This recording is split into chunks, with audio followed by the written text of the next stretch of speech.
My name is Seth, I play guitar. My name is Lars, I sing. My name's Jake, I'm the drummer. My name is Zach, I play the bass, and we are the band Yam Haus.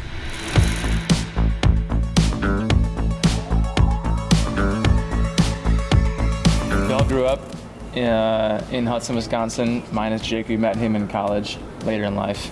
But we, just high school friends, played some sports together. Early on, played some lunchrooms together. Cafeteria gigs. Good old-fashioned high school buddies. I was in my graduate program for school counseling, and he told me I should quit that and join the band. So no pressure. I was just about to graduate as well, and I was going to do med school, right at the edge of like undergrad to graduate, and that's when this kind of all started happening. I was like, yep, fork in the road, you know. Yep. Jake was working at a health insurance? No. Healthcare company. Healthcare company? Yeah, it was like virtual radiology. Yeah. Yep. Radiology. So no pressure. I'd convince them to leave. I would look like a total schmuck if I convinced them to leave, and then we were like, all right, what are we gonna do, guys? Like, but we hit the ground running, and like I said, calling at that point in time, every person we knew. It's like, you know, when somebody gets into like maybe like a small investment firm, or they're getting into like financial advising, and they call you like, hey, I need you to like be my new customer. We were like that, but like the music business version. So like any friend we had, it was like they were not immune from like a call or a text being like, hey, do you have anything like party-wise that you could book us at? Yep. Like, you know, give us a break. Like, we were hounding people. That's hilarious. It was so fun though. We were probably really annoying. Apologies to all the friends watching this. Seriously. Yeah. So we've been playing together for coming up on just over 4 years now. Being a full-on band for over 4 years. Yeah, in the fall of 2017 was when we signed our blood oath. It was pretty cool. We all had this opportunity to do this, you know, for real, and like really take a shot at being a band. And so we all quit our jobs right around the same time and said, if we don't give it 100%, we might not make it, because there's a lot of bands out there that do give 100% and still don't make it in the music industry, whatever that means. And we wanted to at least give it a try. Honestly, we are pretty blessed early on to have had the chance to. We were so not picky about any and every type of gig that you could ask for. So we were like hounding friends about weddings, about bar mitzvahs, about block parties. We played birthday parties for like children, Proms, grad parties. So right away, we called ourselves like the 2 grand party band. Honestly, I will say, like, yes, we all felt the financial fear of like, okay, let's figure out how we're gonna pay our rent in the next 3 months. All these, you know, looking ahead, financial forecasting type conversations. But we kept our nose so down on the grindstone that it always worked out. And I will say we're incredibly privileged. Like, we literally have families around us that are going, we got your back if something's tough. Like, so we almost have had every advantage that you could ask for. But we've tried to not take that for granted, and we haven't had to call mommy and daddy yet and say we need help, which I'm very proud of.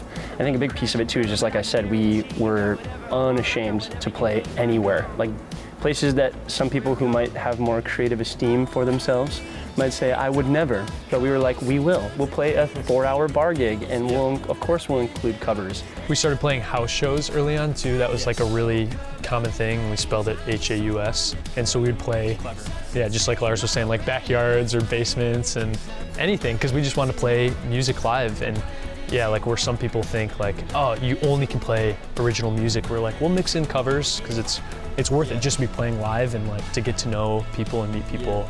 Yeah.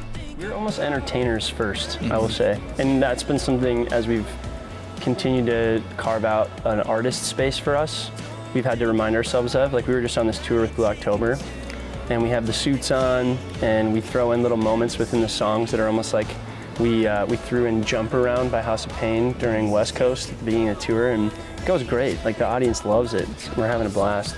And Justin from Blue October was like, you guys shouldn't do that. And we were like, why? And he's like, you guys are artists, like you don't need to do that. Like you don't need to try to win people over with like cover tunes. And we were like, light bulb went off like, oh yeah, like we're slowly getting out of that phase where we have to like play a song that we know everybody will know to like get them to pay attention and then show them our song, which we just trained ourselves to be in that headspace for so long.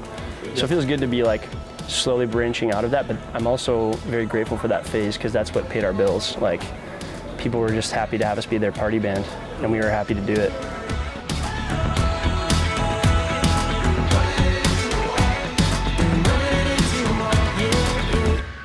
And the early days as well, when we first joined the band, we all lived in the same house together, and we were filming a daily vlog, like Lars kind of mentioned.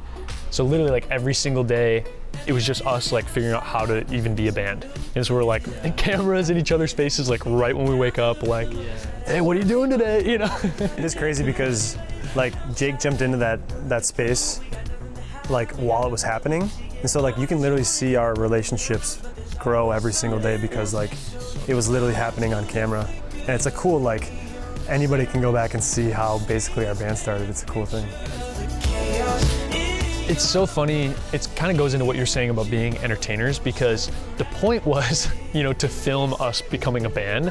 But along with that, like we wanted to make it interesting. So if there wasn't something like super directly music related, Which there wasn't at first. At first it was like, we have one gig every 3 months, like. yeah.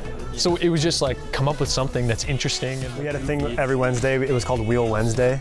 And we just had this big wheel that had like different options. So we didn't have to like think of something that day. It was like you spin it. And then one of them was like, try to get to the tallest building, the very top of the tallest building in Minneapolis. So we like drove over to Minneapolis and we like got in the elevator, rode it all the way to the top. And it was like, all right, that's what we did for that day. Like not music related at all. It just was like content.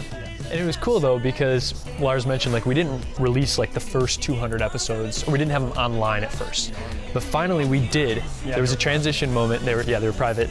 And we finally released them, and then there was live ones being released every day. And so there was a group of maybe 50 to 100 people that were watching every single day from the Twin Cities, kind of from Michigan where I grew up, and just along with our journey. And then when we announced our first show, it was like a surprise Halloween show, and within 24 hours notice, like 50 or 100 of those people that were like watching our daily vlog showed up because they were along with our journey. I So think we sold like 200 tickets right away, and everybody that had been making fun of us was like, it's so hard when you're just starting as a band to get anybody to come see you play is like pulling teeth.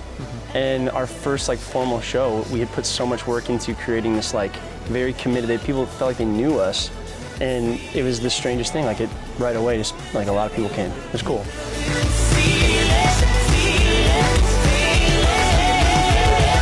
Every 4 days, we didn't get any sleep, meaning one night it would be Seth editing the vlog, and we would literally edit for like 5 to sometimes 8 to 10 hours, depending on the nature of the episode, blah, blah, blah.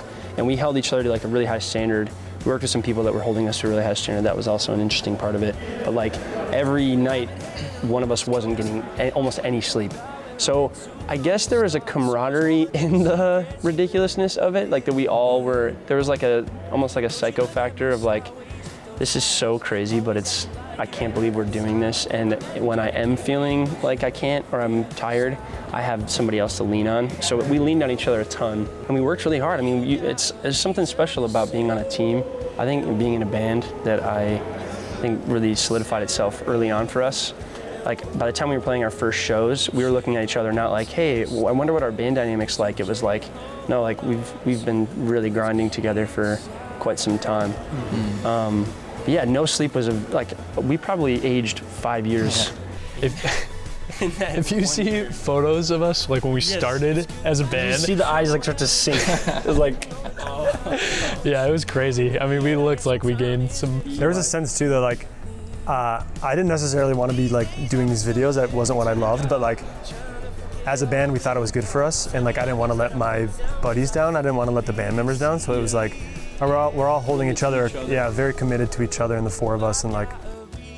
Everyone just wants to like say, oh, I just want to make more content or do more things or be more active.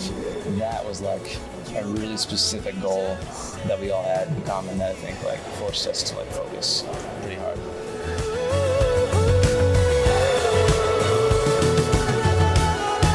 If you're just chasing this make-believe, kind of hypey idea of what it all is, you'll be very disappointed very quickly because it is a grind and it is not all that glamorous or glorious, especially behind the scenes and what it takes to practice and spend time and be told no. Like, if you don't have the commitment or interest in that journey and you're just chasing feel-good, like hypey moments, you're gonna be very disappointed because those feel-good hypey moments are few and far between. So I would say, first of all, just like have a really good assessment with yourself as to what you're looking for. And the next thing I would just say is build a team. And it doesn't have to be your parents, obviously. A lot of times parents aren't super supportive, especially not at first, because they're kind of questioning. And they know that the stats say you're not likely to make a ton of money or be quote unquote successful at this. I mean, if you're one of the few that get to be, great, but it's a daunting thing to like throw your kids into. So I kind of get that, but find people around you. I mean, if you pay attention, there's usually somebody in your life to some extent that is interested and willing to help you. And then actually let that person into your process. So much of who we are, and I think what we learned and the fans we've created along the way are a result of like just doing the little things well and just keep showing up.